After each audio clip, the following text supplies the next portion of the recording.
Hi, hi, hi, hi, hi, hi, hi. Hey everyone, it's me, Denise. I'm here to tell you the facts, all right? Since the Board of Cosmetology and the Board of Barbers, I want you to know the differences in the Board of Cosmetology, the Board of Barbers, and Natural Hair Care. What they don't want you to know. This is going to be a good one, guys, so hang in there with me. Who can get paid for her services? We're going to compare the barber boards against the cosmetology boards against the natural hair braiding associations. Now, the jobs, everybody can get the job as being a barber, a hairstylist, or a cosmetologist or a natural hairstylist. Everybody. That's why I advertise for braiding licenses, barber registration. I mean, not braiding licenses. We changed that. Good thing. Braiding registrations, braiding, barbering registrations, and beautician registrations. Because anybody can be a barber or a hairstylist thanks to the hair braiding court case. Okay. Now the laws. Every state have a law almost for barbering, for cosmetology. However, only Minnesota had the law for hair braiders, and as you know, we got that repealed. So now it's just a definition in the Board of Cosmetology, and you have to get your registration. We really didn't want the law racers involved because then you will have what we have down here called fines. Okay, the rules, every state have rules, okay, for cosmetology, barbering, and natural hair. The fines can be anywhere from $150 to $10,000 for cosmetology and barbering. However, hair braiders, natural hair care don't have any fines, none. Okay, the Board of Barbers and the Board of Cosmetology will come out to your business and cite you and then give you a felony or misdemeanor, tell you to cease and desist, and also try to imprison you. However, if you're a natural hair braider, that can't happen. We don't try to imprison nobody. We don't cite people. We don't tell them their business got to be closed down. None of that. This is totally voluntary for you to sign up. We don't have no enforcement. Okay.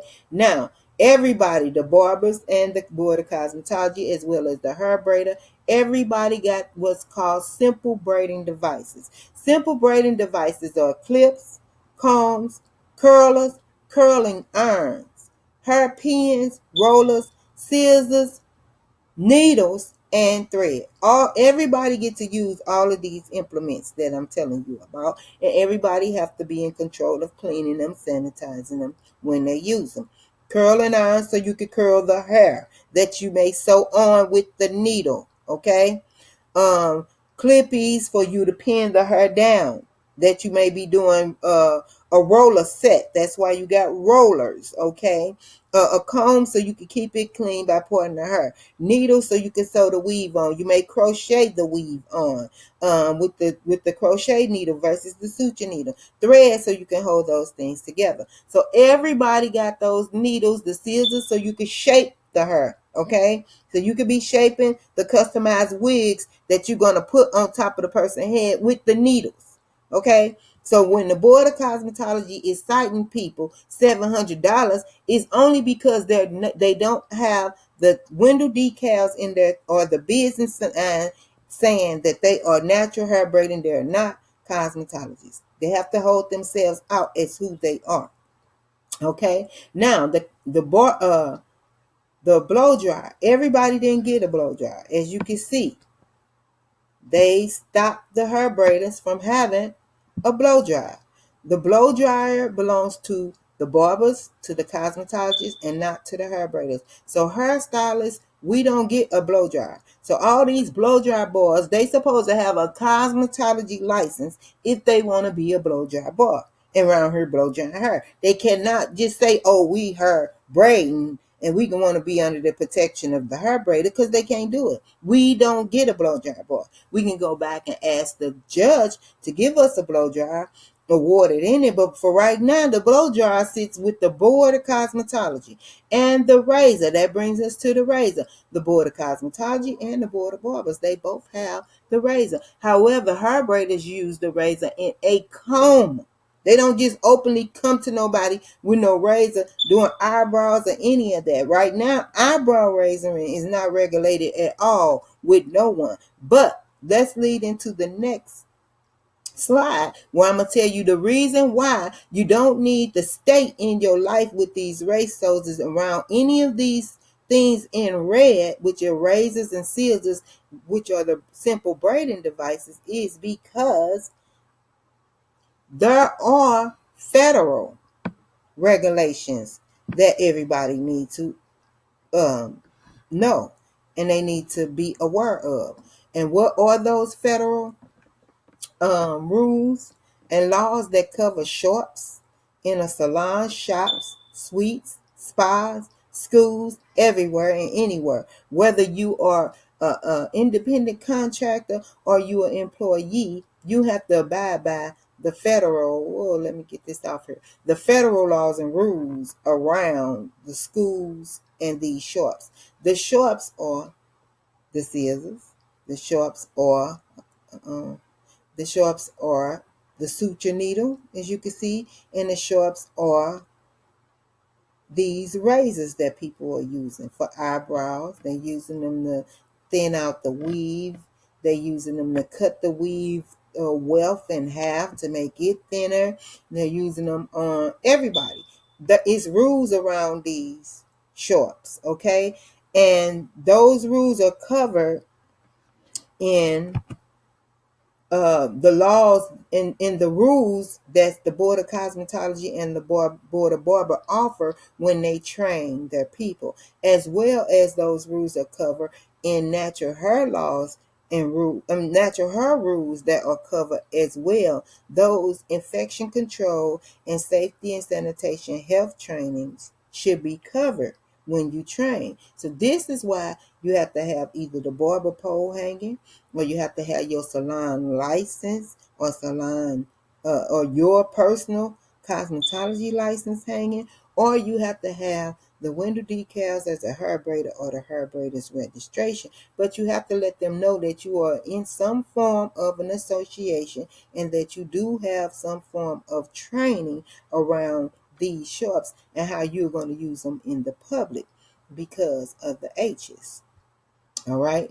So again, my name is Denise Jarrett, and I just want you all to know that or if you are a hair braider, a beautician, or a barber, and ways that you can combat these fines and imprisonment and $700 and things like that is to get with an association and label yourself. Put a title out there and let people know that you are a natural hairstylist and that you don't do chemical services, because that's the only thing that differentiates us from the Board of Barbers, the Board of Cosmetology, is that we don't do chemical services. But everybody has shops, and everybody have to abide to the federal law of these shops and infection control, because the H's are real, and all you need is a microscopic level of a blood-borne pathogen, and you could possibly have HIV, HPV, HCV, HSV. All of these are herpes, hepatitis, liver damage, cancer in women, that's the HPV. Your kids can be transmitted with the HPV. That's why they want to get them immunization shots at 12 years old. So when they saying that they don't know what's going on with black women, and we are the face of these diseases now, we are the poster child. We have to now, we don't want to get the fines, and we don't want to get in line with the Board of Cosmetology and the Board of Barbers. We need to at least invest in ourselves and get some salon shop infection control culture in our beauty salons and self-regulate ourselves. So I created this book called Open Your Salon Today Without a License. And my name is Denise Jarrett. And I just want everybody to know that this book is available and that the Board of Cosmetology is moving swiftly with as you can see here in 2006, this came from the Board of Cosmetology for all their managers and everything, that they were changing the rules. And if you look here in simple braiding devices, you will see they adopted the rules for braiding. All right. And they braid. Then here are the clips, here are the needles, and everything that was adopted in their laws and rules in 2006 so that they can move forward. This is the adoption of their new rules. I'm trying to find, let me find the word adopt up here so I can make sure y'all see that they adopted this. Right. Newly adopted rules. They adopted the rules for safety and sanitation and simple hair devices, simple braiding devices. So therefore, they adopted the federal laws and regulations around this matter to move forward with it in their industry.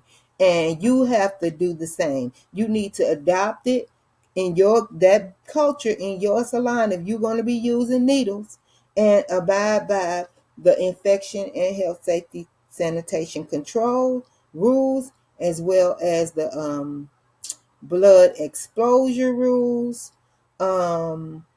They have a report is in here I have for you, that you could do a report on your own salon, assessment on your own salon. You can do the injury log on your own salon, because if you are pricking your customer's client's head and you cross pricking your finger, there's a pretty good chance that you could be emitting bloodborne pathogens and causing exposure injuries. As well as, y'all not thinking about the facts that some of this hair is animal hair. They tricking you and putting horse hair in it, as well as it's a person's hair that came off of their head from another country that you could possibly be driving in your finger, as well as the client's scalp. And when we all know, if you die, the first thing they pull up is your hair to see what you died from. So we have a valuable piece and we have a valuable part in taking care of the public, as well as taking care of ourselves with this health, safety, and sanitation control. So I just came